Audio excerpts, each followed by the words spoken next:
Welcome everyone who's joined for this panel or joined towards the second half of the previous panel. So just to give you context, the Slop Conference is a 3-day program. This is the second session of day one. Through this conference, Sinceriti, which is a proof of intention platform that is trying to center authenticity in a world that's increasingly AI filled, and also Belongg that focuses on technology for inclusion. We are trying to bring a bunch of conversations. I think Romit's also joined. Just give it a second. Hey, Romit. Hey, Neeraj, good to see you. Good to see you. Okay, great. So I was just introducing the panel to everyone.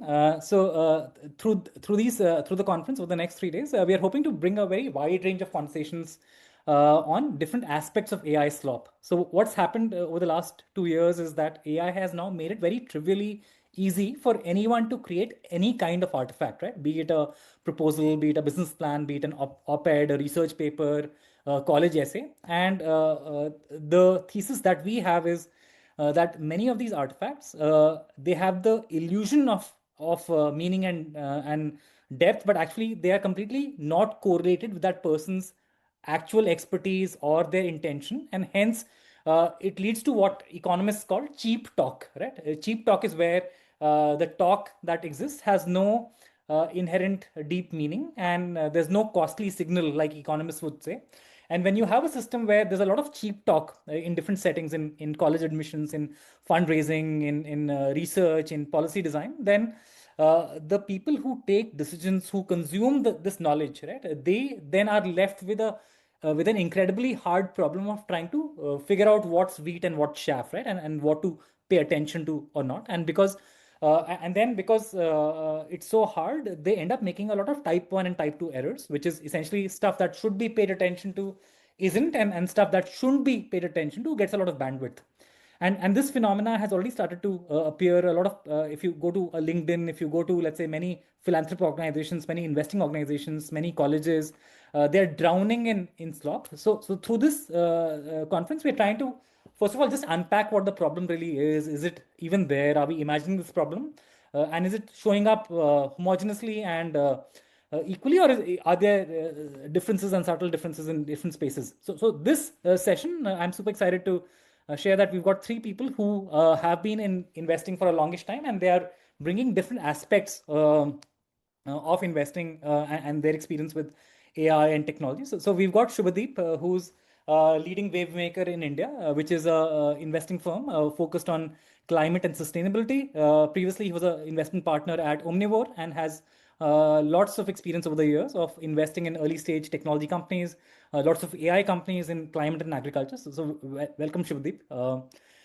Then we've got Krisha. Krisha also brings a very rich experience in the impact space, and most recently, she is the director of investments in ACT, looking at health, and has not only invested in health ventures, but also has been on the other side. And given that health is actually very technology heavy, many of their investments are health ventures which have AI, which have deep domain expertise, and health is something that needs to be gotten absolutely right. Otherwise, the downside risks are very, very substantial. So very keen to have Krisha's perspective. So welcome, Krisha. And then we've got Romit. Romit is VP at Lightspeed. He also brings a ton of experience in the investing space, looking at early stage ventures across different verticals, and is generally a very keen thinker, and has been actively thinking about AI, and we've been having some discussions. So welcome, Romit. So all 3 of you coming from the investing space, but slightly different vantage points. So I'm hoping what will happen over the next 80 odd minutes is a very rich discussion. So I'll maybe start out with just a little bit of framing, and then there's some 5 or 6 questions, and would love your responses to all of those questions in a certain order. The framing of this session is that venture capital and impact capital plays a very, very important role in society. It is risk capital that goes to support innovations that often have no other substitute source of funding. And if this while of course there's a profit motive, but if you allocate capital to the right kinds of innovations, the right kind of ventures, then society moves forward, and especially in spaces like climate or health or agriculture or even certain kinds of consumer tech, there's a lot of societal benefits that emerge from that. Lots of people get jobs, lots of diseases get addressed, food production improves, climate becomes better, right? So it's an important capital allocation function, but of course, it has certain properties. One, there's more demand for capital, and there's less capital to go. Number two, there is a certain pattern of the returns in venture capital. So most of the returns that venture capitalists get come from a tiny number of investments that they make, right? And most investments don't actually yield any returns, or they even lose money, but a handful of them do make outsized returns, which is the whole venture capital model. And hence, the risk of false negatives is very high for venture capital. You can't afford to be wrong about something that will end up being potentially very, very big, right? And there is certain venture capital assessment process, especially in the early stage of venture capital investing, where there's no other exogenous knowledge that might exist, right? There may not be any track record for that company. That founder might be, the founding team might be a first-time founding team. So all the signals that you have to assess are endogenous signals, right? So their own quality, how you experience working with them, the quality of their thinking around the market, how sharply have they defined the pain point, maybe even their prototype, or maybe one or two sort of pilot customers. Now, what has happened, and this is the thesis that we'd like to organize this session around, is AI has made it now very trivial to create high quality signals of the sort that early stage investing looks at, right? So your problem thesis, your solution, maybe even your prototype, right? You can whip up a prototype within a day or a couple of days. Now, if that is the case, then are you seeing signal collapse, right? Are you seeing a situation where, or maybe it's not happened yet, but are you picking up this conversation at all? And how is this changing the discussion, the processes? And so that's the first part.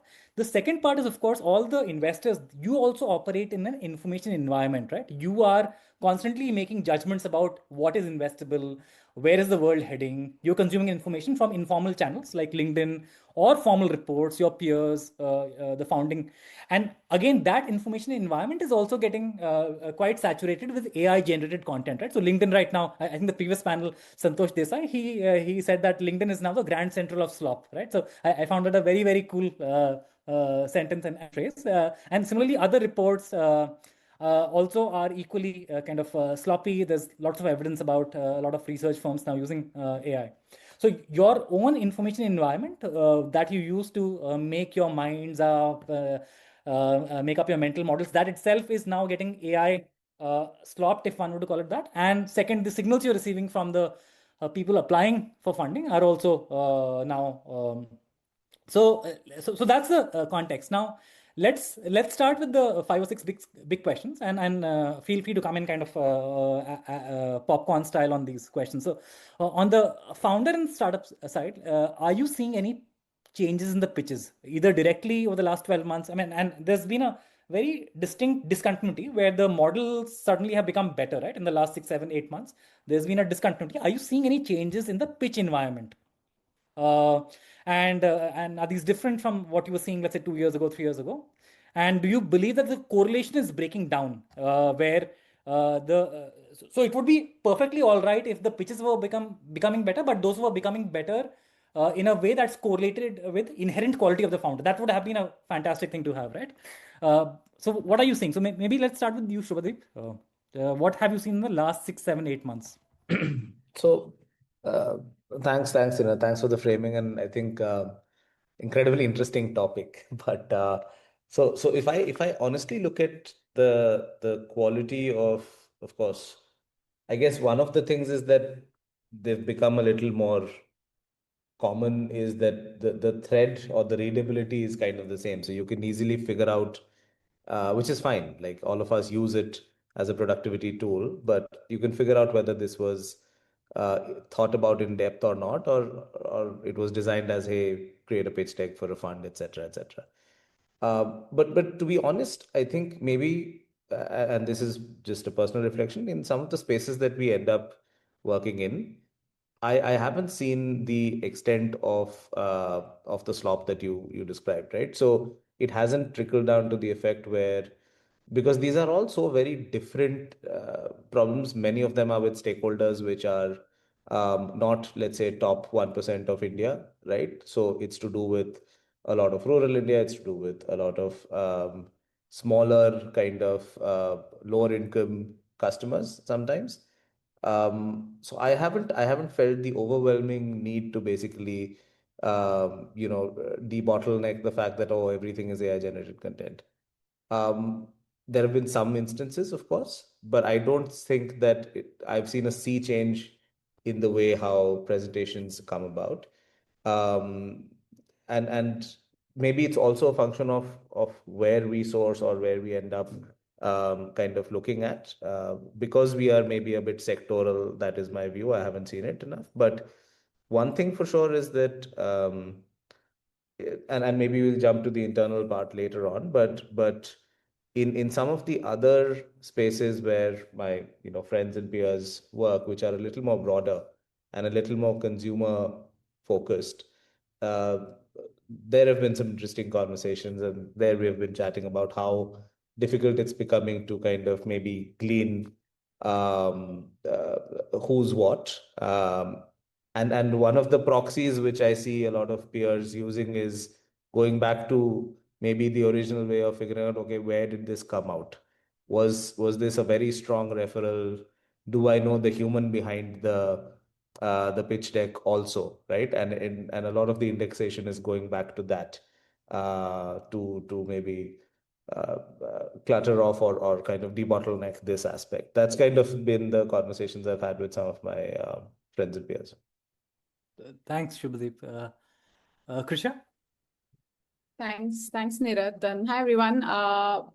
Just a little bit about ACT and what we do as well to set context. I don't know if everyone's heard about it. We are a tech-first venture philanthropy platform. We provide grants in ed, environment, and health.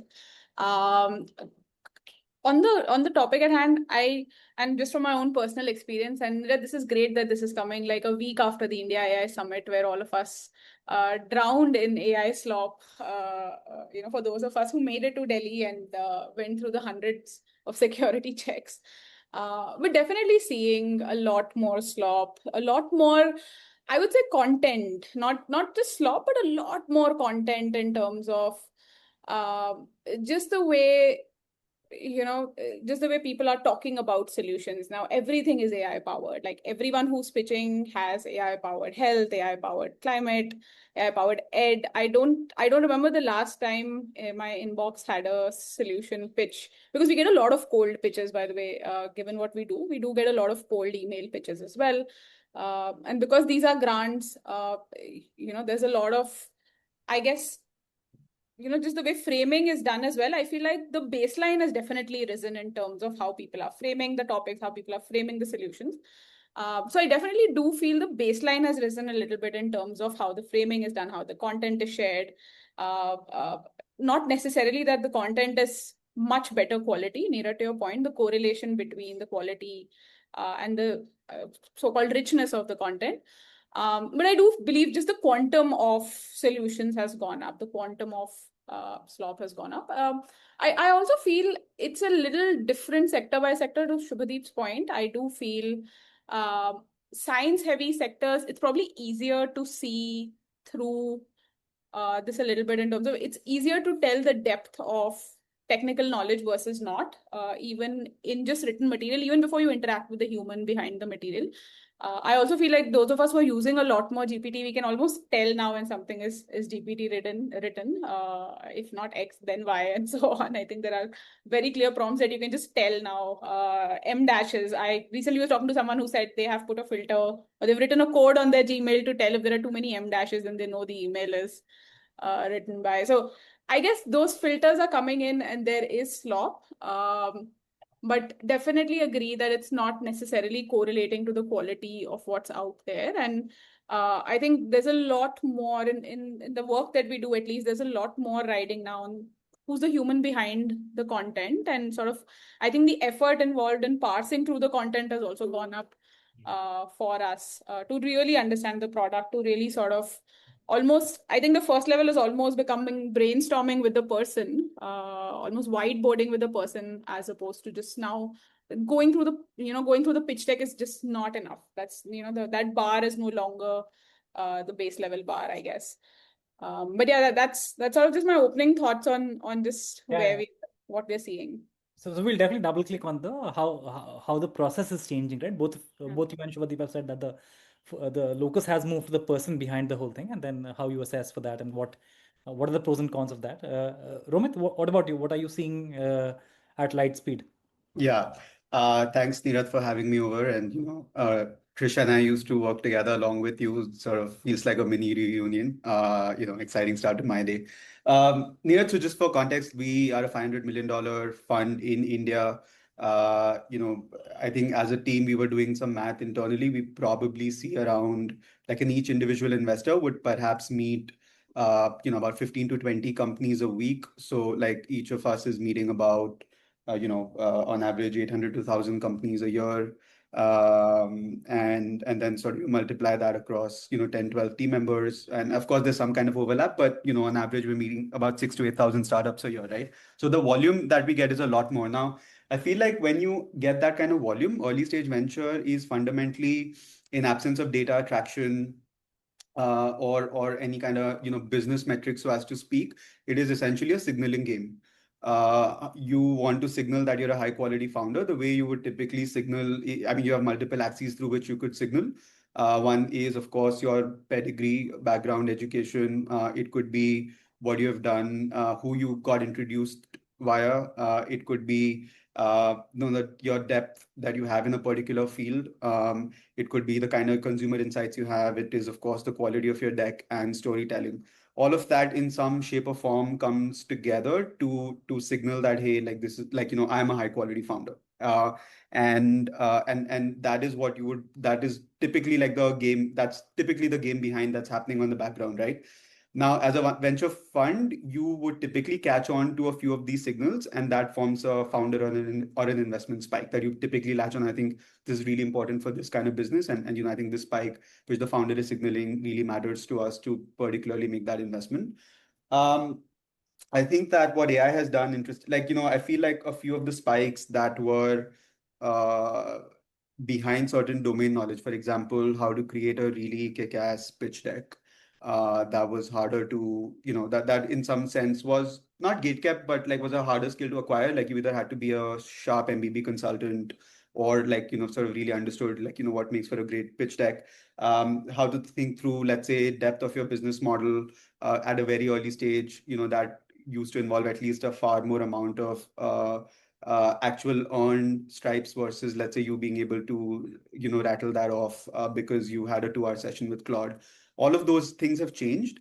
For me personally, like at least how I perceive it is that it is a tool. At early stage, so much of the signal is that the founder really cares, like it really matters to them what they're building, and that care shows up in multiple ways. It shows up, it shows up in the way they obsess over their product. It shows up, it often shows up in the hours they put in. It shows up in the materials and collateral quality that they put out, right? So today, actually, if I receive a poor quality pitch deck, it is a contra signal that actually the founder doesn't care, because it is actually so easy to create a high quality pitch deck today.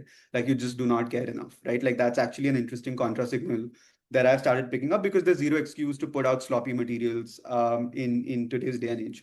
I think that's one. The flip side to that is that, however, that is a signal that is now also increasingly taken away, because obviously there's a broad band of good founders, and then there's a very thin band of truly exceptional founders. Like a broad band of good founders have understood that, okay, we need to create a really high quality pitch deck, and so you see that really sort of coming through your inbox. It's also a lot easier for a founder to talk more in a lot more depth, which earlier would impress an investor, because that would show that the founder had spent hours trying to understand and acquire that knowledge, and that knowledge acquisition is expensive, it's messy, it requires a lot of hard work. You chat with a lot of users, chat with a lot of industry peers, but all of that is actually available on tap today. So that signal doesn't exist anymore. So you kind of exist in an interesting paradigm where some signals that did not exist earlier exist today, but some things that were signals earlier do not exist today. So you have to adapt your mental model to that kind of reality. And of course, I'm happy to talk about in the next set of questions on how we sort of navigate some of these. But yeah, like those are at least the changes today versus what it was like at least 2 or 3 years ago.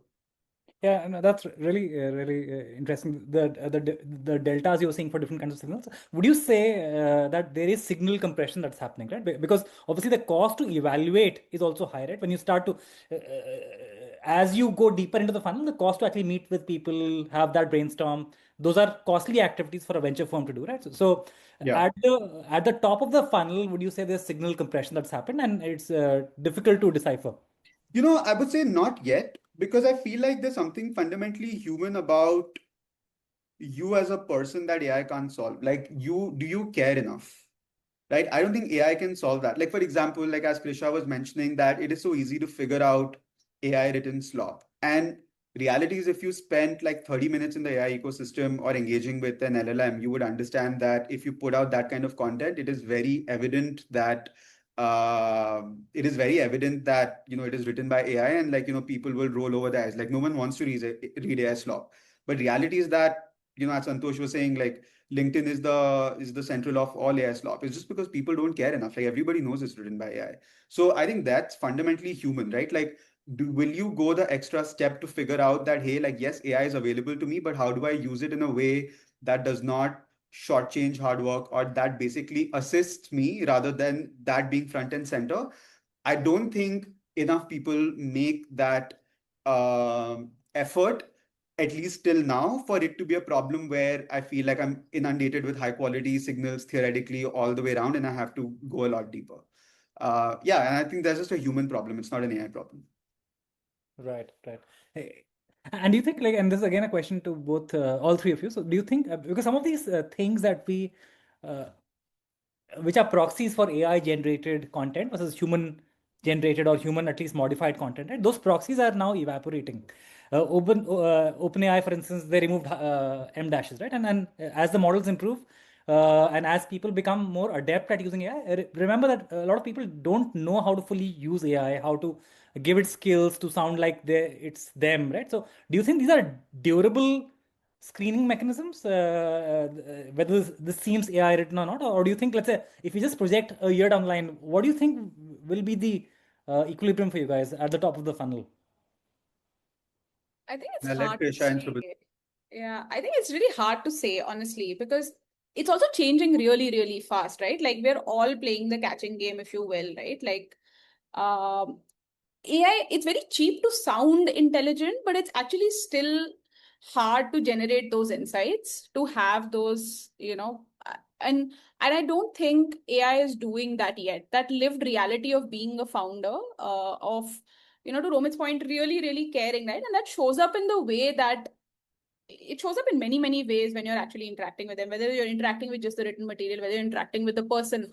I think the real evolution is going to also happen in just, we are constantly now rethinking how we are evaluating some of these pitches, because these pitches are meant for users at the last mile, nearer to your point. Have they actually thought about the lived context of those people at the last mile in those really, well done pitches? How much data do they actually have at the back end? How many users have they spoken to? Is that shining through? Is that judgment of, will this AI enabled product actually work, within the context of what they're trying to build for? I think that is, we're still able to, at a very early stage, tell whether or not that's happening. I don't think that AI generated content has trickled down enough that it's hard to tell. But I do feel it, there will come a point when some of this data is also much more mainstream, right? And it's evolving really, really fast. Like, you can now create it's very easy to create these models. Like, writing models has become so cheap. But the data itself is not very cheap right now, right? And that data for India 3 is even harder to get. So I do feel like it's, we don't know. The answer to your question is, I don't know what the equilibrium will be, and I don't know when it will come, just because the tech is evolving so fast. But what is interesting, to me is, how fast can founders from India 3, or like real sort of solutions that are coming from people who are building, how fast can they actually use it to make their products better and better? And that care really shines through in the way they use GPT to sort of amplify that voice or that reasoning. So that to me is really interesting, and I hope that sort of starts showing up soon too. I feel like maybe just picking up from where Krisha left, I feel like, what will happen. So I think there's a curve of familiarity, like you get more familiar with a tool with time. And the one interesting thing, however, is that the model capabilities are also evolving so rapidly that it is not like, I don't know, like Google, which was what it was, and then you maybe got really good at figuring out information. It feels like every week there's a quantum leap. So I don't know what the equilibrium is, because I don't think the LLM labs themselves know what the equilibrium is. So I feel like it's a constantly evolving goalpost. But I think what will happen for sure is that um, more and more people will at least be able to answer your basics really well, right? Like for example, if I'll just give you an example. Like I just met a company last week. They were trying to build some automated robots for oil rig cleaning, right? And they were trying to sell this solution to US oil majors. Now it's a very obviously it's a topic that it's a thing that founders actually did not have a lot of background in. Yet when I had that conversation with them, they could talk in extreme depth about economics of that business in a way that truly surprised me. Now that would have been a short signal about, hey, there's something interesting here, so let's go digging deeper. A couple of years ago, uh, on probing further, figured out that okay, a lot of it was through LLMs, and okay, now that's lesser of a signal, right? I feel like now that kind of stuff will happen definitely more and more. Like there is base level familiarity. The job of an investor in that world becomes twofold. One is how do you cut through, I guess, polished, some sense of being polished, where let's say the baseline of presentability itself increases, and presentability itself is no longer a strong signal in a way that it was before. That's one. And second is, how do you yourself have a prepared mind, because like AI is catching up, and like you also need to make sure that you are caught up with tools to understand what all it's capable of. What signals is it sending, how founders may use it, how companies may use it. So you also have to be a lot more prepared. I mean, I feel like being prepared was always good to do as an investor, but like, yeah, you also have to keep learning in the world of AI. Like otherwise you as an investor would also be left behind. This is exactly thanks, Rowan, for flagging that. This is exactly what was playing on my mind. It's more than what the founders do. What do you have to do as an investor to kind of keep up and catch up? One is, of course, understand and not be an alien to the world of AI, because well, it's very much a tool that all of us are already a part of and are using heavily in our lives. But I think secondly, one more thing which will happen, or which is happening to us as we look at people, and I agree that like holding a 30-minute conversation now is super easy on any topic, right? That was not the case 2 years ago. Holding a 2 hour conversation, holding a 3 hour conversation, that's where you really understand whether the person has actual depth or not. But now, again, given that there is paucity of time for sectoral folks, it's easier. For broader people who are investing across, it's tougher. But I think what needs to change as people who are sitting on the other side is we also need to be much more updated about a typical area. There used to be times where we used to go into meetings not knowing anything at all, right? Apart from one liner, what does this company do? Okay, fine. You can't do that anymore. Like, because otherwise you'll be spending the first half an hour not being able to understand anything at all, and everything sounds great because, to Roman's point, it has reached a certain base level already. So what that means, for us is that we need to be better prepared. We need to spend more time maybe on specific areas on the field, getting to those insights before we take on deeper meetings, before we take on more detailed conversations with founders. See, a first level, do I like this person enough? Is this coming from a good source? All those signals you can get. But the moment you decide to spend more time as a team, you better be a lot more prepared with your own thesis before you're otherwise it's just you're going to go and try and validate their thesis. It's not going to work beyond a point. So you need to do a lot of your own independent work before even sometimes taking these meetings or going to these meetings. That I think is one change. And maybe to the point of and we're for everyone's benefit, we're not exactly like a classic fund which does pitches come and we invest. We're a bit of a venture builder in that sense. So we actually kind of go spend 6 months with every founder and then kind of come up with something where we are equally convinced that, hey, this is a business which can then be seeded and be invested in. So it's a bit of sometimes it's as early as co-ideation. So there is a lot of, work that we as a team also do to see that, okay, is this problem deep enough? Is this, so our thesis is around, let's say, emissions reduction. So we'll kind of really go down to the ground and actually see that, is this going to make sense today? Is this a 3 year later problem? In which case, are we the right people? So all of those things, I guess, investors who have different theses and different ways of investing will have to iterate for themselves. But it does mean that being a little more prepared on any subject matter yourself. And I guess the good thing here is that it is a democratic tool. AI is democratic, so if I can use it, you can use it too. So I guess we have the same advantage, but it just means that from a spending, I guess one thing which I see a change happening is that a lot of the work that we used to do maybe later in a deal phase, which was going to the field and validations and stuff like that, some of them we have to maybe prepone as well, right? Just so that our insighting is better and we also have at least a workable thesis when we're chatting with the founder. Got it. Actually, that's so let me then segue. All three of you have said that the prep now has to be of a different level. You need to go deeper.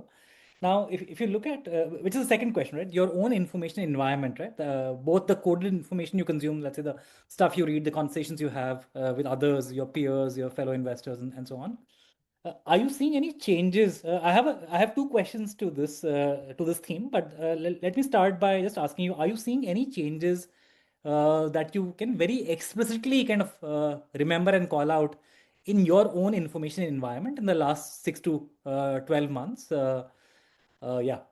And it could be that the environment has become noisier. There's more kind of slop, or it could even be that it is actually very polished, but there's more convergence, right? Because AI models they do drive converging answers. They don't do so well away from the mean. So if you ask the same question about, okay, what are the 5 investable opportunities, let's say in this theme, all the models will give you somewhat similar answers. The overlaps are not that high. So the truly left and right of the bell curve doesn't get represented, right? So are you seeing any changes? And because all of us are humans, right? Even investors are human. You obviously try and bring rationality to your decision making process, but ultimately you're still affected by biases, by what you've been primed with, etc. So are you seeing any changes in your information environment, the formal one and the informal coded environment, the formal coded environment, and also the conversations? And then I'll ask the second question after this.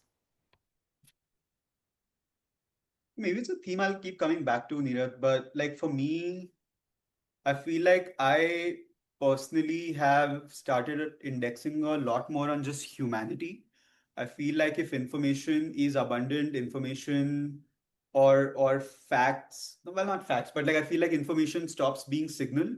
What starts being signal is originality. So yes, information is everywhere and there's converging theses. In that crowd, on LinkedIn, what would stand out is somebody with a truly contrarian take, which is very evident, is his or her own thought. That person's an original thinker. And I feel like that is the person I'd want to engage with. I mean, fortunately for us in the venture business, and I'm sure I can speak for Shubhadeep as well, because the models are similar. We don't have to make an investment. Like in a year, we're doing maybe 10 investments a year, 15 investments a year. Can we back ourselves to find 15 exceptional people? And that's it, right? So can I find 15 people on LinkedIn? I mean, let's say if that was that's not how we source, but let's say if that's how I were to source, can I find 15 interesting people on LinkedIn who are posting truly interesting thoughts that are their own and that is original? And reality is actually, if everything is slop, it's actually really easy to figure out what's original. So it is actually today even more easier to differentiate yourself than what it was perhaps earlier, because everybody will have your neat sentence structures and dense grammatical things, and it's actually really really easy to figure out slop. So yeah, the premium on that is risen. So to my mind, as much as I hate LinkedIn, it's great because like you can really weed out a lot of the stuff that you would not be able to weed out earlier. And so are you doing anything differently? Let's say you had maybe 10 sources of information. LinkedIn was one. Yeah. First of all, has your mix changed? And number two, is your parsing of each, let's say LinkedIn as a example, is your parsing of LinkedIn changed, right? To look at it differently. Yeah. I feel like part of indexing on humanity, and which is what Shubhadeep was also saying too, is like you have to spend more time with the people. And that is truly when you figure out what the person is, right? So at least in my respect, what has changed, and I mean, this is maybe a year-long workflow, but has been that people who are truly posting interesting ideas, I just go get coffee with them. Turns out, like, ultimately VC to a large extent is a network business, and it's a people's business. And people who are surrounded by original thoughts, original also seem to have networks that are like them. And you kind of break through those networks and figure out, like, who is it that they respect in the ecosystem. And that's how you sort of find more original thinkers or find more provocative thinkers. Because reality is that, like, at an early stage, reports can maybe give you some kind of a guidance of what the TAM is, etc. But the largest opportunities in venture historically and will always be the case are essentially market creation opportunities. Like, how would you estimate the TAM for Claude before Claude started, or like before ChatGPT started? Like, there was no report that would have told you how to even think about it. So the reality is that you need to just find original people, right? And reports are in some sense to have a challenge that they necessarily always look in the rear view mirror in terms of what they're like, what they're estimating. And that is often not a good signal for venture anyway. So yeah, you can ignore the reports, just figure out a way to meet people and break into those circles that matter. So, Romit, let me push you on that one, right? So, I think, absolutely, I fully agree with you that's where you'll probably get valuable founders. But the other thing that also definitely does happen for venture firms like yours is that you don't invest in one independent venture outside of a theme, right? You're investing in a theme. Yeah. And you're betting on the fact that at least one of the 20 companies that theme will make it big, right? That's true. So there is an inherent conflict in originality versus a theme-based approach, right? So Absolutely. how do you square that circle?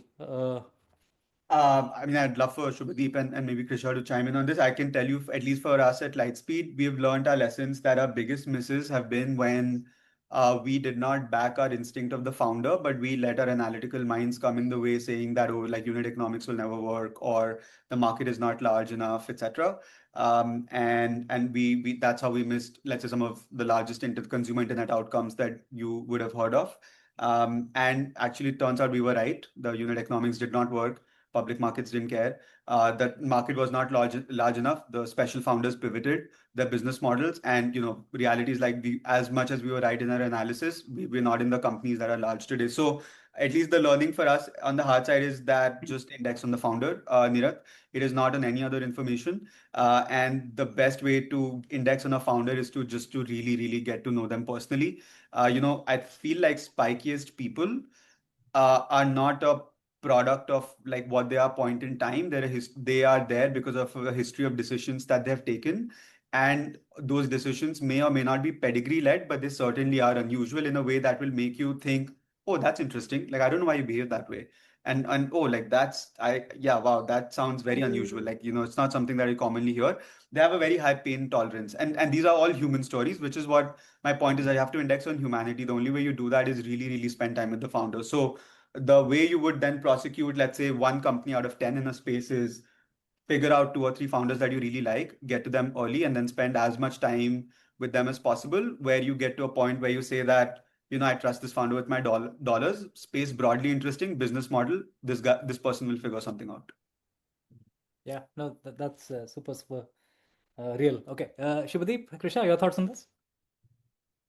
Krisha, why don't I you go can ahead? go. Yeah, I think very similar for us as well, Neerath. This is what I was alluding to earlier. I think we just get to the human faster. And I think at ACT, we've always sort of prided ourselves on being very founder first. So no matter what the kind of solution, the founder is almost front and center, almost of our evaluation criteria as well, because these are very hairy and hard problems to solve. If you're using AI to build a tool for cervical cancer, it's not just about writing the right algorithm, but how much do you really truly care about the problem? How deep have you gone to solve it? So the faster you get to the person, and this is even I'm talking about even the way we've evaluated over the last 4 years, not just in the last year or so. It's about spending a lot more time with the founder. I think in the last year, what has changed for us personally is maybe that the pyramid has sort of maybe changed a little bit, right? The base is now really, really wide, but where we actually spend a lot more time with the founder, get to know them, get to know their users. I think that funnel is slightly narrower on the top, but it all comes down to how much time you're able to spend with the founder, how amenable are they to pivot, are they ready to pivot fast, because markets are also evolving really fast, products are evolving really fast. Me Too products come out much faster. If earlier you had a moat of maybe 2 to 3 years, now that moat is maybe 6 months, right? And before someone else catches up and comes up with a similar AI-based product. So how ready are they to pivot fast? How amenable are they to market feedback? How are they as a person set up to get, like sometimes there is harsh feedback from the market when your product hits the ground. So it's just all of these things. If you actually sit down across the table from the person, given the kind of hard context they work in, it's actually quite evident. And for us, even the way we do our investment committees now, sort of all the field work and all of that comes much earlier before investment committees. Like we would actually do field visits and all of that after the solution is on the ground and we've sort of a year into funding them. But now before every investment committee, we make sure that we actually go see the product in action. You go meet the users, you go spend a lot of time with the founder in person. And honestly, what that has also does is it's increased our time to taking each solution to the investment committee, right? Because we really, really want to be sure of the founder, and you're really sure that you're backing the right founder who's also in some sense building the right product at the right time, right? I do think that has also come into there is a very crucial time element to it now as well, that people are able to use AI. It's a good thing actually that people are able to use AI to make better products faster, sharpen their algorithms faster, and so on.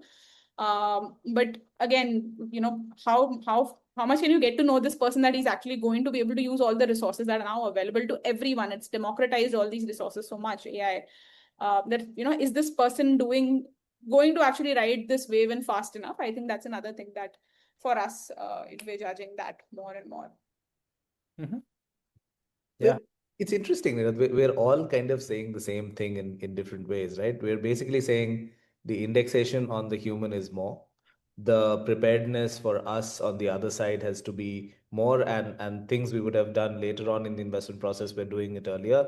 We're building our own insights and thesis.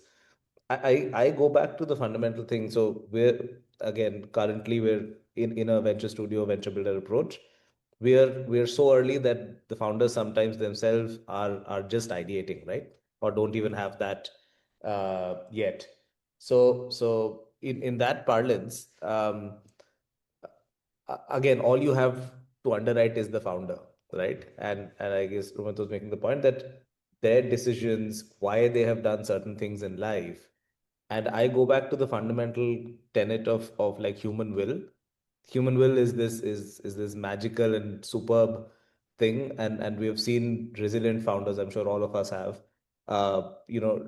doing things and iterating and pivoting, and that is what differentiates them from the others, right? Effectively. So I go back to that again, that why are they really interested in this? Why are they doing this? What is the true motivation behind this? Especially when now you have so many options, right? Information is easier. Becoming a quote unquote early expert is easier. Getting to markets are easier, right? So why are you really trying to solve this problem? What is it that is driving you to do this? Because then you know that this person, to the point earlier, that if not the exact model, right, they will maybe find a tweak, they will find a way to solve for it, right? And you can go on the journey with them. Shubhdeep, so I fully the fact that it's really about the founders, and this is the question I'm asking is because this thing about being founder led, right? Really investing the person, a person who's resilient or a team that's resilient, they'll figure this out. This is not something that has changed in the last 2 years, right? This has been known, at least in the venture space, for the last 10, 15 years. So what has AI done to this thing? What are you doing differently, knowing that this is not a new phenomenon? So I think it's just amplified the need for us to spend more time. Right. So in that sense, and time is money. So it has become a more costly process for you to invest. It has become a costly process. I would also think that again, there's a very sectoral view, right, to this as well. If I'm only investing in 2 or 3 spaces and I'm only doing maybe 3 or 4 companies in a year, then I have the time. Very Right. Which is the point I think Romit was making, that looks certain correct. high value, low volume investing. So let's say 10, 15 investments. Do you think the picture is any different for, let's say, folks at YC? They are trying to get 500 investments out in a year. So how do you think, and maybe some parallels in India, what do you think and I know none of you are in those firms, but from what you might have heard from peers or other, what do you think is happening there? I think half of all VC money is chasing AI right now. I read this somewhere, during the AI summit material, that half of all VC dollars globally are now going to AI. So definitely, I think that, that base of the pyramid is wider, Neeraj, globally in whatever sector you look at, right? Because all solutions are now AI backed to that extent. I just on your question very specifically, like, what are we doing differently? I actually feel the cost is to some extent gone down because it's also easier for us to get smarter on these very, very niche products and markets, right? Now it's very easy. Like, honestly, I think, and I'm not going to speak for all VCs, but I know a lot of VCs now also do their first level of DD by putting the pitch deck in ChatGPT. And it's very easy to get up to speed, learn about these niche subjects, topics. It's much faster. Like, I can spend 2 hours and become an expert on, some brain mapping tool and Right. understand exactly how it's working, and then go have an interesting conversation. So I don't have to do that. Like earlier, I would have spoken to experts, universities, done all of that work to get really, it would have probably taken me 2 months to become that expert to really understand, will this product work or not? Now I can spend 2 hours, get really smart on the product, and have a more nuanced conversation with the founder itself. Right. And Actually, reduce the Krishna, you cost. raised a very important, interesting point. So, and let me ask all three of you the logical next step to this question, right? So, which is if VCs are relying on AI to make their own assessments, right, especially in technical domains, then it's very likely that all VCs are arriving at somewhat similar assessments for that pitch, right? Uh, I mean, it logically follows, right? So, are you seeing that, and what is the consequence of that?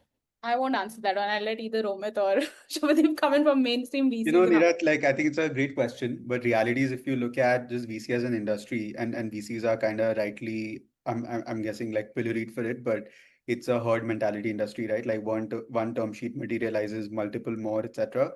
So VCs following a herd is not new behavior, after AI. It is something that existed before as well. Yes, you're right. Like in the sense that a lot of our flow internally is that okay, like AI would parse the deck quickly or a memo quickly and sort of talk about what the key points are, founder background, etc. Like just maybe crisp talking points that allows you to have a better meeting.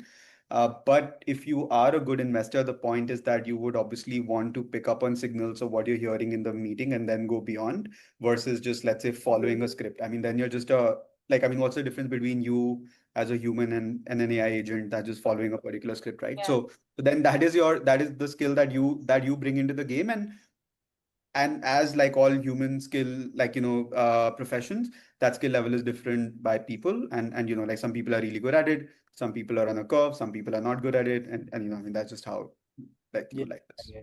100%. So I think the screening is somewhat homogeneous. You'll come to converging, but then the deviations started. Then different VCs, once you actually have the conversation with the person, you make your own interpretation. So now let's come to the next one, right? So how does this vary by certain topic areas where the science really matters, right? And the science may not be well encoded in AI models. Let's say health or certain aspects of climate, or let's say even certain aspects of certain kinds of pharmaceuticals, for instance, or education, for instance.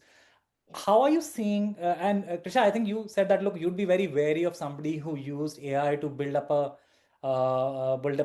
app for cancer, I think you said, so this, I want to sort of ask you, how exactly is this discussion happening right now? And also pose maybe a thought experiment, right? So on the one hand, the promise of AI is that it will make non-technical but domain-heavy founders capable of building products, right? That's one of the key kind of, so you don't, earlier you needed to have deep technology chops. You don't, if you understand your domain, then it becomes easier for you to build these kinds of things. So how does this sort of, have you seen anything change in deeply technical domains where now you're receiving, let's say, some doctor from somewhere has built a app without any technology background and has sent it to you? And is that perceived as a good signal or a bad signal? Or is there any difference, right? And similarly, let's say Shubhadeep, somebody who's an energy who's not an energy engineer, maybe a farmer, they've built something, right, which they think is a better way of converting waste to energy, right? So and if they build something and they've used AI for it, is that a good signal or not a good signal? I don't think it's so much about the person's background itself, right? And it's also, I mean, we have backed AI powered solutions for cancer, right? Whether it is early screening tools or whether it's AI is now providing second opinion, which almost serves as a co-pilot to oncologists, right? Which can completely customize a care plan once you're diagnosed with cancer, depending on your epidemiology, your physiology, when you got screened, etc. So it can actually really customize a care plan for you. So AI can do really wonderful things in the field of medicine. I guess the signal you're looking for is this person building in a vacuum, or has this person actually thought through who's going to use this product?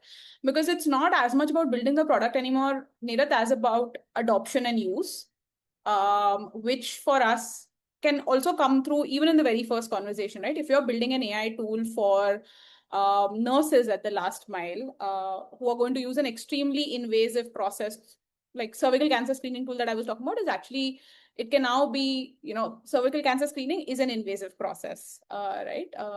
You have to take an image of the cervix. So the woman is actually going to have to consent. You have to do the, and you may have to do this in a dingy clinic in a village. But you have given the power of AI to a nurse. Now, how much is that tool really customized to her needs? To the lighting that's available. I'm really just building on that example to give a sense of what I'm talking about. But someone who's actually thought through these second, third, fourth order nuances as a builder is what that can come through even in the very first conversation, right? You're not building a product for the sake of building a product because you figured out how to write an algorithm. But have you actually thought about the user who's going to adopt it? What is their lived reality? And will this product actually ever get adopted? There are a lot of products that are being built and are sitting on the shelves. How much can this actually drive adoption in the real world is what you're using, what you're looking for. And how much has that person thought about the second, third order problems in terms of adoption? I think that for us is the very first signal you look for, even in that very first conversation. Because no matter what, even if you're building for a consumer context, right? In healthcare, actually, we've taken a call that we don't fund B2C products. We only fund, products that are being built. At ACT, we've taken that call. We don't fund B2C products. We actually do fund more either, products that will sit in the government context, which are being given for healthcare workers, etc., to augment their skills. But again, who has actually thought about those contexts? How are you thinking about it? What is your operational strength almost, right? So I think tech, to what I was saying earlier, tech is no longer the moat, right? It's your operational strength, which is your moat.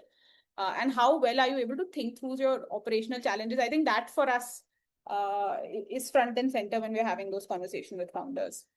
I'd like to really strongly plus one what Krisha said. Like, I feel like if product building is commodity, which it is, distribution is what you would is a signal, right? So Neeraj, to then answer your very specific question, if somebody with a non-healthcare background, let's say, builds a medical app, is that signal? No, that is not signal. What is signal is that if that has adoption with users or doctors, he's like, hey, by the way, I'm not from a medical background. I learned about medical issues by, I don't know, whatever, ChatGPT, Claude, 5 hours. I spent time with hundreds of doctors. I built this app. And by the way, like I've adopted like 30 doctors like are using it in Bangalore. And I'm like, oh, that's very interesting. Like you had no business to do it. Like that shows you have agency, you have speed of action, and you have bias to, like some kind of like interesting thoughts on distribution because people people who are from a different field, you as an outsider are able to build credibility with them. And so that is signal. Like that's how you would logically think about that. Yeah, yes. So signal is moving to the tough constraints. I mean, if product is sort of easy, then you Yeah, so the same cascading effect, right? yeah. Earlier, a good deck was a signal, good collaterals was a signal. It's gone away. Earlier, holding a half an hour conversation well was signal of depth. That's gone away. So you're peeling away a layer and layer. And again, to the point that, and I've seen this a lot where most of the founders that we had ended up backing were not from the sector. Like they were not in agriculture, they were not in climate, right? They're coming from different backgrounds. So that context building that they had, despite being from some other sector, that again is a very strong signal even today. that how were you able to, despite not having worked in that space, how quickly were you able to identify, resonate, and actually execute to the point? I think that's where everything is now. It's hardcore execution, right? That is where you will differentiate with people. So the other thing which I think will also happen is that the time that people earlier used to have in terms of being able to pivot and do multiple trials and multiple pivots, the number of chances might be lesser now, just given that people will be able to catch up much faster. So as a founder, you will have to take those calls. This is just my sense, that you might have to take those calls quicker to iterate and to pivot sometimes. I mean, actually, Shubhati, I think that's spot on. I feel like speed is important. Like if you just look at US venture today, right? Yeah. This is very credible information because we have like, Lightspeed India, US is the parent entity in that sense. So we understand what's happening in that market. Top tier funds are refusing to do follow-on investments or like even their pro rata, which is basically the investment you do to maintain your ownership in an existing portfolio company, even if those companies are growing 100% year on year, because they're finding opportunities that are growing 300, 400, 500% year on year. Which tells you one thing, that speed becomes critical when like a lot of other things are commodity, because speed shows you that you're solving a user problem that AI slop cannot, like, that you can't generate Get false to. noise. Yeah. It's like people literally paying you money, and like that is like a commercial transaction that's happening. That's the surest signal. And then so that's what people are indexing on. Yeah. I mean, PMF definitions also have changed, right? PMF is now a much more deeper, bigger number, right? Earlier, your first customer sometimes used to be confused as PMF. It's not, frankly, right? Like, so the speed of adoption is basically, the curve has kind of become a little more steeper in the evaluation process. Great. Romit, it's 11:30. Do you need to drop off or? Yeah, I do need to drop off. It's been a pleasure chatting. But thanks for being here. Really enjoyed your inputs and My pleasure. I'll catch up on the rest of the questions. yeah. Thanks. Bye. See you, Rohit. Bye. So Shubhadeep and Krishal, let me then ask. So this whole thing about how the goalposts have definitely become different, right? So speed and PMF and operational execution. Now, do you think this effect is, and I'm not talking about marginalized populations, right? Yeah, and let's say farmers and low income folks who need healthcare, because their data is not very well represented, right, in the AI corpus. Do you think, and there are 2 or 3 different pathways in which this might actually lead to poorer outcomes or might lead to slop. One is inaccurate representations, right? So let's say when, and I'm not talking about, I want to separate the startup that already has traction and they have exogenous signals of demand. I want to, this panel is really about the super early stage where you really have very, very few exogenous signals. You only have information that the founder is providing or maybe the first conversation, right? And then your assessment of that packet. Now, do you think there's something, because these are very data thin environments and hence those are not captured in the AI corpus, there could be 2 different kinds of problems that might be happening. One is in the way that the founder has described the pain point or the opportunity, there might be a distorted, right? The actual pain point, it might be that somebody else's pain is being imposed on a population which does not feel that exact pain, right? So or the actual barrier may not be the fact that they can't pay. It could be a social norm that prevents them from going to a cervical cancer screening, right? So one is distortion of that, and number 2, your own assessment, right? Especially because early stage investors, you probably you use like AI tools to screen. So what's the probability of, because of a false negative assessment when you use AI to screen it, because the data does not exist for that population. So what the AI tells you about the inherent quality of that proposal or that business plan is suboptimal.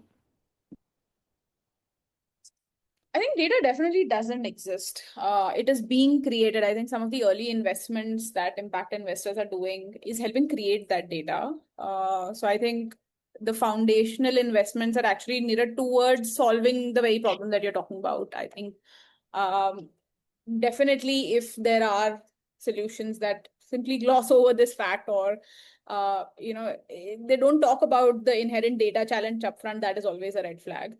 I do think there will be a lot of capital that might be needed to solve this problem. And it will need a lot of patient capital as well to almost help drive the creation of these data sets, to bring together, almost like the more we have stronger data now from India One, or the more mainstream context on healthcare, I think India is still sort of helping create those data sets for itself. There is a lot of push for creating these strong data sets in India. I do think that trickle down effect will happen in a few years, and there a lot of investments will come in. But are we passing on investments because the data doesn't exist? No, we are actually seeing who's trying to solve those fundamental problems. Or by doing these investments, does that actually, to some shape or form, create those building blocks for others to come and build better? I do think there is momentum in the impact investing space for that. And almost like who is writing these native models for these very specific contextual problems. I do think context is very, very critical to how people are also writing their algorithm, and then how are they thinking about that context, the lack of data, etc., when they're writing these products. I think that's that conversation is also more front and center now. You can almost easily tell when a product is more than a year old, because it's so much easier to build now. Like, for example, I think in the last 6 months, voice to text and text to voice has taken off so well that it's completely changed the conversation almost on several of these products for India 3, right? For India 3 users, voice will be the faster way to reach them for a lot of these services. So if you're not already building that, your product is already old. So I do think some of these things come up front and center in terms of how you're building, what you're thinking of. The point around speed that Romit and Shubhadeep were both talking about just now, I feel like that also comes up much sooner. So yeah, again, I'll come back to that human element as well. How quickly are you willing to pivot, change, completely drop what you're building because the next big thing has come and it'll change your product immensely? Or are you really wedded to what you've already built and you're trying to chase PMF for something which is already past its expiry date? I think that even that willingness to drop and pivot is also really critical then when you speak to the founders.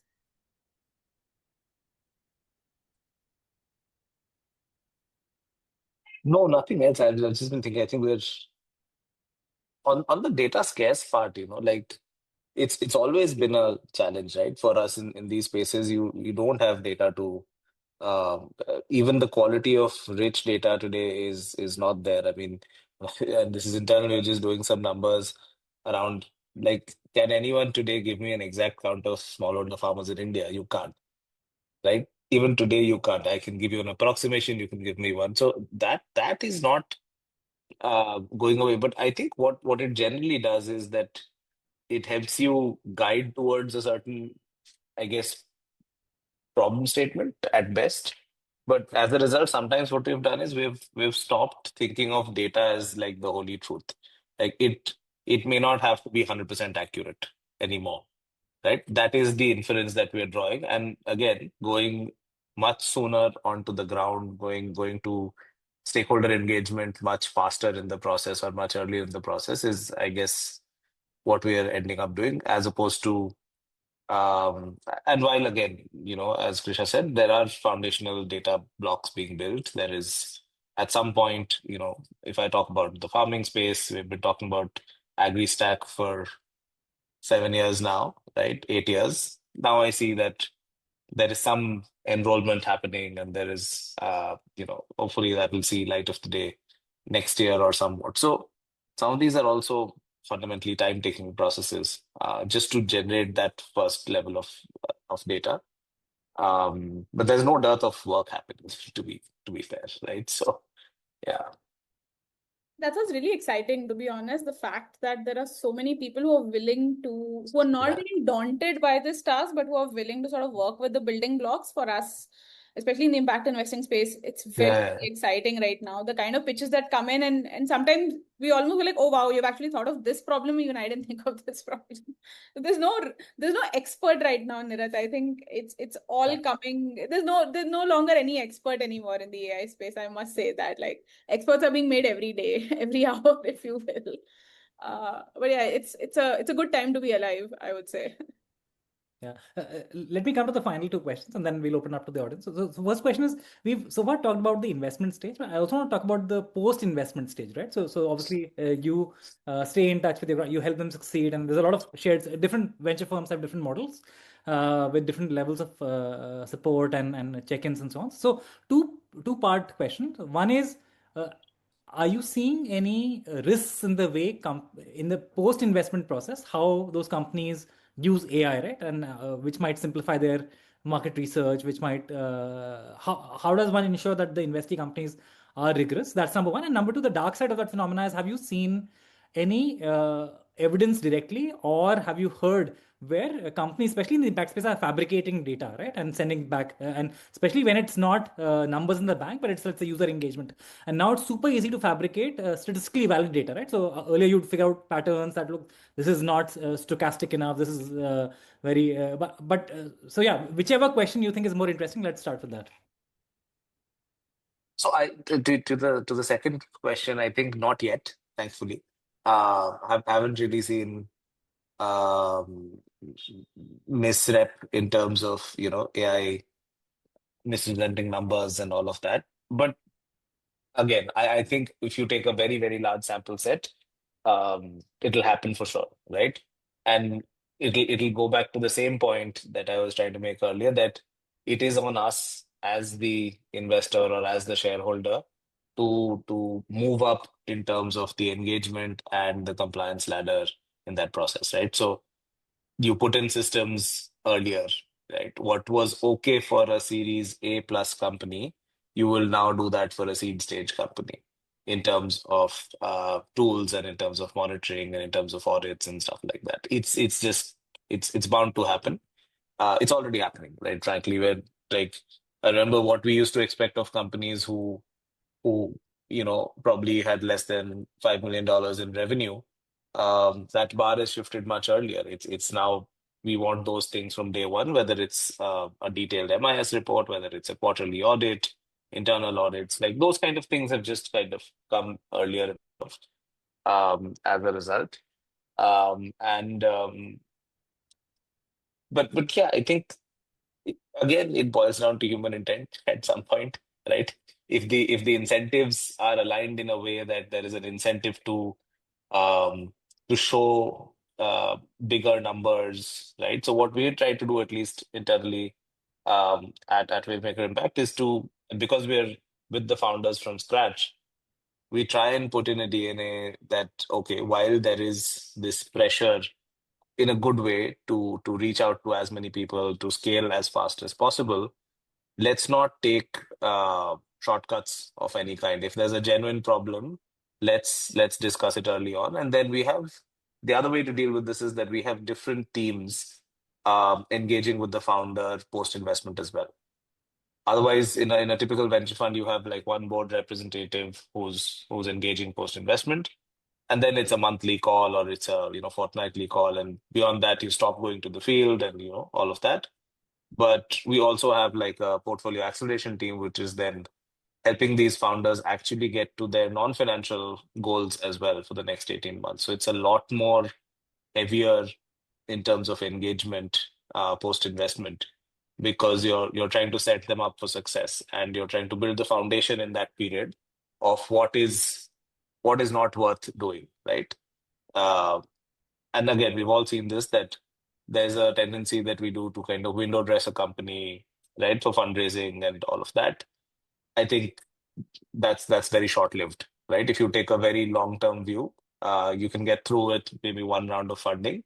But fundamentally, if your business is not standing on its own, if your economics are not standing out, if the customer doesn't value what you're doing, it will fall flat at some point, right? So that realization, I think, is there with a lot of funds. The other interesting thing you might see across funds is that from a hiring and staffing POV, people are also getting a lot of operators, ex-operators in the team. Folks who have built businesses, who have been part of scaling businesses, and not just your typical, investment professional journey, which it stems from maybe a financial or a consulting background and then into VC. That is also one reflection of why And it's across funds, huh? Like smaller funds, late stage funds. Earlier on, it used to be much more of a PE phenomena where they had like operating partners work with companies. But I see this now in mid stage funds as well. So that's also probably another change. Krisha, anything to add? I've actually missed I'm now forgetting what were the two different questions, Dhiraj, if you don't mind. First is, are there any concerns about the way Data is used? they use AI, or how Slop might be affecting their own operations? I don't think we haven't come across any of that yet, where AI is being used to falsify data or create for. I do think though it's also very early stage. Some of this might happen once these orgs get to that growth stage and they have to justify the capital and justify the growth. I do feel it's very early stage where people are still just building out the models and figuring out PMF. That's one, at least in our line of business, we haven't come across that yet. We do see a lot of products which are sort of almost trying to like Me Too products from India. One, I do think like that happens a lot without thinking through context for India. Three, but I don't think we've seen any of what you're referring to. And then in terms of our own journey with these founders, again, we provide fairly hands-on support depending on the needs of these founders. So whether it's sort of thinking through their PMF, giving them access to operational support, because a lot of the founders who are building for these Bharat contexts, they may actually have never actually gone in terms of deep operations on the ground, right? So whether it's giving them that support that they need, providing them platform access on brand, comms, governance, some of these things we do provide, especially when we're giving capital to nonprofits who are trying to build out these AI first products. So we do a lot of that handholding. I don't think that has changed in the last 1 year, but we are seeing that like we used to run a cohort called Tech Advisors, where we used to help match tech experts to the kind of support startups need. I feel like that has really evolved in almost the kind of support that startup founders are now asking us. I think overwhelmingly we get asked for a lot more fundraising support now, because there's a lot, like the amount of capital that's there versus the number of AI startups is like, that ratio has changed a lot. So I think a lot more fundraising support rather than actual tech support. But I think overwhelmingly our support is around how do you actually navigate the context of putting these AI products within, say, low resource context or public health context. So those are sort of the big areas where we provide very hands-on support, and that has not changed really. Yeah. Last question, and you can keep super quick, and it may not even have something. Have you seen any tools, AI-driven tools that are helping you as investors, that are new, generative AI tools, which like have the current tools that you use, have they changed? Have some new kind of tools come up, or that you've started using in the last year or so? No new tools, I think. No new tools. For us, at least, we are using the same. A little more usage on, I guess, Claude. More dependence on Claude. So less GPT, more Claude. I guess a little more useful for research, early research. But otherwise, no new tools from our end. No new tools, but I know that there's a lot more productivity tools now that are available, that we are seeing. Personally using a lot more of GPT and Claude. I don't think, but there are now a lot of personal assistants, almost, I don't know who asked in the chat. I think someone asked in the chat. There are now bots that will actually do the first level of due diligence for you that are actually commercially available. So all of that is available. We aren't using it yet, to be honest. We're still using GPT and Claude and stuff. But I know there are a lot more tools in the market now for sure. I don't know when LPs are going to become comfortable with bots allocating capital. I don't know if that's happening anytime soon. But I do know there's a lot more tools in the market right now for all of this. Actually, why don't we use this now to just go through some of the questions in the chat, and just any of you want to respond. So I think Sanjukta asked so following up from the question I had asked, who does it leave behind? How can AI be a balancer rather than just being an excuse that this is just human behavior bias? You want to take this question? And then there's a question from Shekhar about jobs, right? So entry-level analysts, in VC firms. That we did respond. Yeah, I no, think all of us I think responded. Rohit and Krisha both responded to that Okay. also. Okay. I didn't quite get the question Sanjukta asked her. Yeah, Sanjita, I think you asked a So, question earlier as well on care. Do you want to just So she's left, I think, but she's dropped these questions. So, okay, let's see which other questions are there. So, I just mentioned low care. intelligence sounding slop to high care contexts? I'm curious who gets to call it slop and how. That's a fairly philosophical question. That's true. Who gets to call it slop? I guess the reader gets to call it slop. That's whoever's on the other side gets to call I it guess the slop. person who's evaluating at that point in time gets to call a slop. And also, like I said, I don't think there are any experts right now. I think it's information and data is so democratized, but at the same time, so asynchronous, if you will. I think it's very point in time. I don't know. I don't think there's one person who gets to call it slop, but yeah, in this context, I guess the person reviewing gets to call it slop or not. Based on the I mean, amount of research it they have works both ways, right? It'll work both way, honestly. Like if I send something back to the entrepreneur, they can also call it slop, right? So it goes back to the reader and their judgment, frankly. So yeah. Honestly, I'm sure it does happen.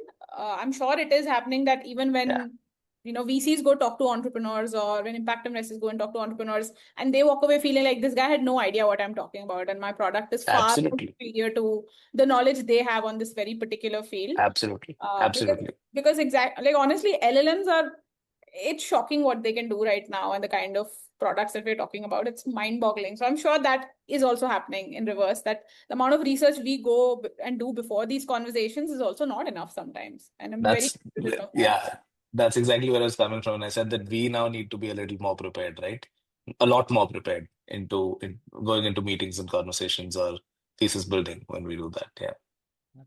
let me then ask the last, like literally like 1-2 word answer from both of you. Do you think AI, generative AI in the last 1 year has made your job harder or easier as investors? All things considered, what your job is even supposed to do, It's right? more interesting, I would say. It's definitely more interesting, and I would say it's a great personal assistant is how I've been thinking about it. It's definitely an interesting solution to have. It's how you use your superpower, Nira. Do you use it for good or do you use it for evil? Do you feel more in control, less in control, given all the stuff that you're getting from the outside world? How certain you are about certain kinds of outcomes being met by the startups that you have, the uncertainty. Obviously, the tool is there, but the uncertainty is also there. So overall, are you feeling more comfortable, less comfortable? I think net positive. I'm still net positive on what AI can do for this field, especially just the kind of how it's helping us make decisions, how it's giving us access to data, how it's actually helping us speed up decisions. I'm still net positive. Who knows in 6 months when we're having this conversation again, whether we'll all. I'm definitely neutral. I'm not over the line, and I see the downsides and the risks as well. So I'm definitely net neutral.